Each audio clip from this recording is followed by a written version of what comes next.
India's largest online learning platform. My name is Kunwar Prateek and I teach current affairs and economy on Gradeup platform. I welcome you all again for daily current affairs which I take up every day on Gradeup IAS YouTube channel. So let's start with today's daily current affairs. The first topic for today is Lunar Lake Sursarovar declared as Ramsar site. Lunar Lake in Maharashtra and Sursarovar, also known as Khitam Lake in Agra, have been added to the recognized Ramsar sites. India now has 41 wetlands, the highest in South Asia. Let's now talk about Lunar Lake. The lake is a part of Lunar Wildlife Sanctuary.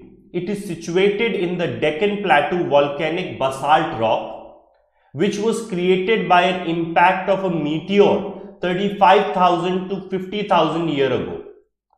It was created by an asteroid collision with Earth impact during Pleistocene epoch. An oval-shaped crater which has a circumference about 5 miles at the top is both saline and alkaline, and it contains microorganisms like anaerobes, cyanobacteria and phytoplankton. It was identified as a unique geographical site by British officer C.J.E. Alexander in 1823 and was declared as a notified National Geo-Heritage Monument in 1979. Lunar Lake is the second Ramsar site in the state of Maharashtra after Nandur Madhmeshwar Bird Sanctuary in Nasik district. Recently, the color of Lunar Lake water in Maharashtra in Buldhana district turned pink due to large presence of salt-loving Haloarisia microbes. This pink color is because of Haloarisia microbes. Now, this Haloarisia microbes is a bacteria culture that creates pink pigment and exists in saline water. Now, this was about Lunar Lake. Now let's talk about Sursarovar Lake. It is also known as Khitam Lake. Khitam Lake is linked to railway track at Khitam railway station and was declared as National Bird Sanctuary on 27th March 1991 by UP Forest Department. The water of the lake is obtained from Agra Canal. The canal originates from Okhla Barrage on the river Yamuna in Delhi. So the source of water is Yamuna for Sursarovar. Recently, Kabartal wetland in Bihar and Asan Conservation Reserve in Uttarakhand have also been designated as Ramsar site, which few days ago I discussed in my daily current affairs, making them wetland of international importance. Now, what are these Ramsar sites? Convention on Wetland is an intergovernmental treaty adopted on 2nd February 1971 in the Iranian city of Ramsar, that is why Ramsar sites, on the southern shore of Caspian Sea. Those wetlands which are of international importance are given Ramsar status or are declared as Ramsar sites. And 2nd February is celebrated also as World Wetland Day every year. The mission of this convention is conservation and wise use of all wetland through local and national action and cooperation, that is international, as a contribution towards achieving sustainable development throughout the world. So, conservation is a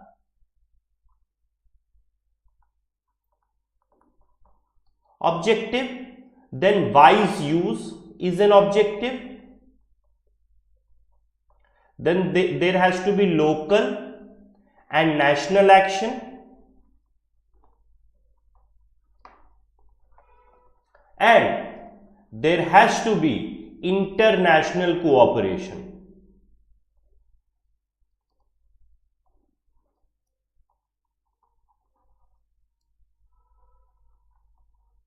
Okay, this is what is the objective.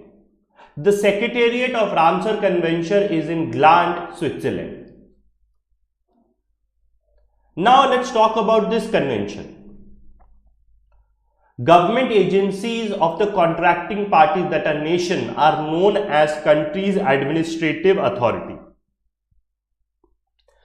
They appoint national focal point to coordinate national implementation of Ramsar project and act as a daily focal point. Every 3 years, the parties meet at the Conference of Parties to administer the convention. There are 5 international organizational partners which provide necessary support to these parties, which are helping this convention to be implemented. These organizations are BirdLife International, International Union of Conservation of Nature, IUCN, International Water Management Institute, IWMI, Wetland International, and Worldwide Fund for Nature, that is WWF. Now let's talk about the benefits of joining Ramsar Convention. If any country joins Ramsar Convention, it facilitates development at national level of policies and action of wise use of wetland. It presents an opportunity for a country to be heard in principal forums of conservation and wise use of wetland. It brings international publicity and increased publicity and prestige to the wetland present in that country. It encourages international cooperation on wetlands and brings access to expert advice at national on-site related problems of wetland conservation and management of those wetlands. It provides access to financial aid through conventions, small grant funds, so financial help you can get. It brings access to information and advice on application of convention internationally accepted standards such as guidelines on application of the wise use of concept and management planning in wetlands. So you get information and advice as well. But if you are a contracting party under this convention, what are your obligations? To recommend a site for inclusion, a list of wetland of international importance have to be maintained. Parties have to ensure wise use of wetland. Parties has to establish reserve and promote training in wetland research, management and wardening in those wetlands. Now, under this Ramsar Convention, there is a Montreux record. What is this Montreux record? Montreux record is a register of wetland sites on the list of wetland of international importance, where changes of ecological nature have occurred. There have been substantial changes in the wetland because of anthropogenic factor, because of human factors, and they're likely to occur result of technological development, pollution and other human interference. So anthropogenic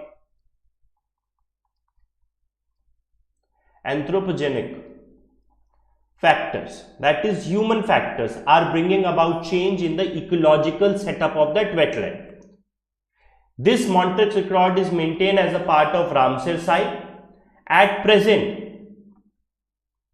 2 wetlands in India are part of Montreux record. One is Keladev National Park in Rajasthan and Loktak Lake in Manipur. Chilka Lake used to be a part of Montreux record, but later, after ecological conservation of Chilka Lake, this was removed out of the Montreux record. Now, moving on. United Nations Educational and Scientific Culture Organization UNESCO serves as a depository for convention, but Ramsar Convention is not a part of United Nations or UNESCO system of environment conservation and agreement. It is a independent, separate convention. Separate convention, not related to any UN bodies.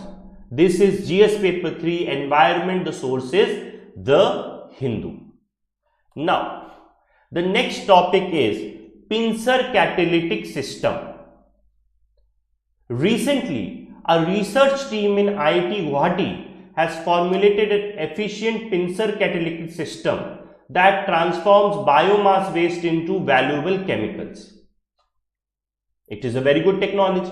What is the benefit? The tiny amount of these pincer catalysts repeatedly convert large amount of industrial waste such as glycerol into lactic acid and hydrogen. These catalysts also efficiently convert bioethanol, a low energy density fuel, into high energy density butanol also. The conversion of valuable intermediates such as glycerol and ethanol produced during the processing of biomass into industrial usable chemicals has elicited much interest worldwide, because it is reducing waste and converting it to wealth. So India's slogan of waste to wealth can be achieved through these pincer catalysts. So this is GS paper 3, Science and Technology. The news came in All India Radio. The next news is Tristan da Cunha. Tristan da Cunha is an isolated United Kingdom overseas territory of Tristan da Cunha, has been declared the largest fully protected marine reserve in the Atlantic Ocean. It is home to world's most remote human settlement. The declaration will close over 90% of the waters to harmful activities such as bottom trawling, fishing, sand extraction and deep sea mining. So, conservation effort again. This is Tristan da Cunha. This is Tristan da Cunha. It is a very small island. Tristan da Cunha, colloquially called Tristan, is a remote group of volcanic islands in southern Atlantic Ocean. It is most remote human inhabited archipelago in the world. The island group is a home to World Heritage Site of Gog, an inaccessible island, which is one of the most important seabird islands in the world. So basically, if we talk about South America, is on this side. This is Africa.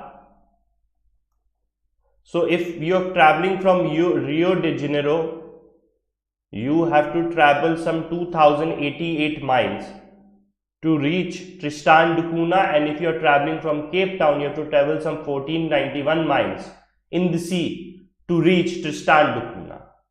Okay, so it is very remote. Now, what does this announcement mean? After joining UK's Blue Belt program, it will become largest no-take zone in Atlantic and the fourth largest in the planet. It means that fishing, mining and other such activities will not be carried out in these areas. Marine protection zone will safeguard the future of seven-gill shark, yellow-nosed albatross and rock hopper penguins. So penguins are also found here. These marine protection zones involve management of certain natural areas for biodiversity conservation or species protection and are created by delineating zones with permitted and non-permitted area within the zones. Okay. Now, this is Tristan da Cunha. This is the island. The peak is called Mont Ole. Then there is Sandy Beach, East Jew Point, Rockery Point, Big Point, Edinburgh, then there is Rock Point, then there is Cave Point, then there is Stony Hill Point. This is all about Christine de Cunha. This is GS paper 3, Environment plus Geography. The source is Indian Express. Now, the next topic is PM Kusum scheme expansion. Ministry of New and Renewable Energy has amended the implementation guidelines of Pradhan Mantri Kisan Urja Suraksha Evam Uttam Mahabhiyan PM Kusum scheme. This PM Kusum scheme was approved by Cabinet Committee of Economic Affairs in 2019. Thus, it is the scheme for farmers for installation of solar pumps and grid connected solar and other renewable power plants in the country. So this focuses on farmers as well as solar energy. The scheme consists of three components. Component A is installation of decentralized ground mounted grid connected renewable power plants. Component B is installation of standalone solar powered agricultural pumps. And component C include solarization of grid connected agriculture pumps. So basically it wants to boost use of renewable energy, especially solar energy in farming.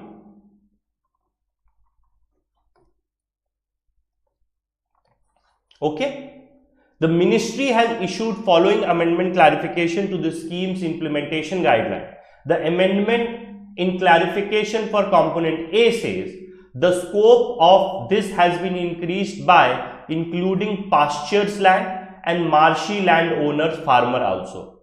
So now pasture lands where cattle graze and marshy land is also included in this component A. Size of solar plant has been reduced so that small farmers can participate, and completion period has been increased from 9 to 12 months. To support small farmers, solar power projects smaller than 500 kV may be allowed by state based on techno-commercial feasibility. Penalty for shortfall in generation removed, ease of implementation. So the penalty will be removed.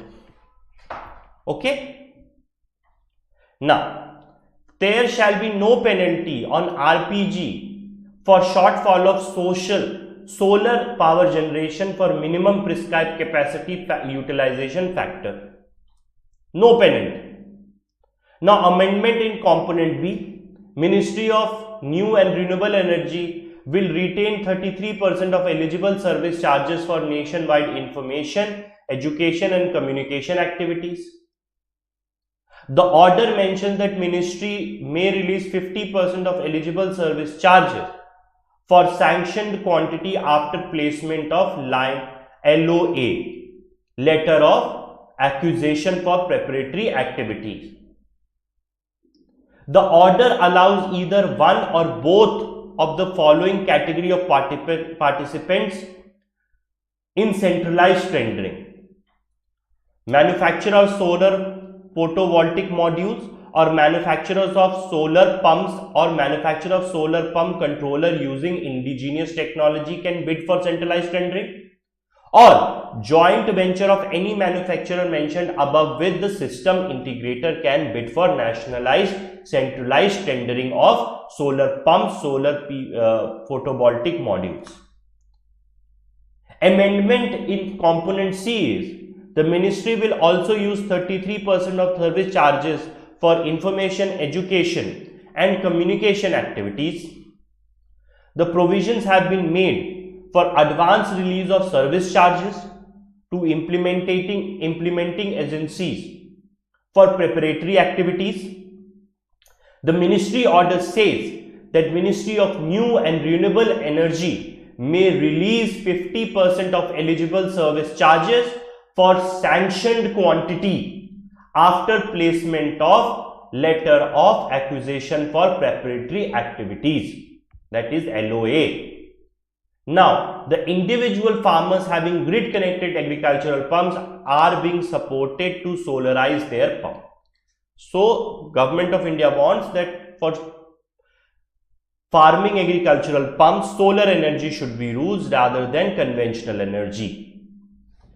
Now, farmers will be provided solar panels.